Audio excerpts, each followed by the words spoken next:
dhammaanteen waxa aynu ku wareegaynaa goobo laba dhibcood leh waa farxad iyo muruge qorrax kasta waxa ay la soo baxdaa ama ay la hoyataa qisooyin badan oo laba dareen oo kala duwan leh kuwa dhalasho oo dareen farxadeed leh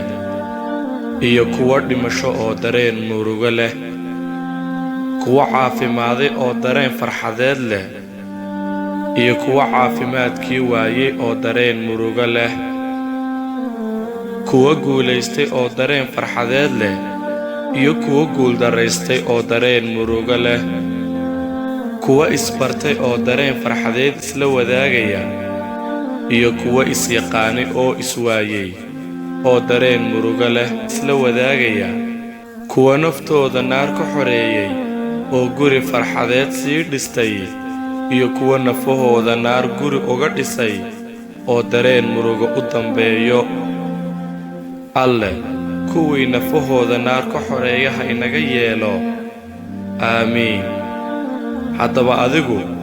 muxuu gabalku kuugu dhacay ama muxuu waagu kuugu beriyey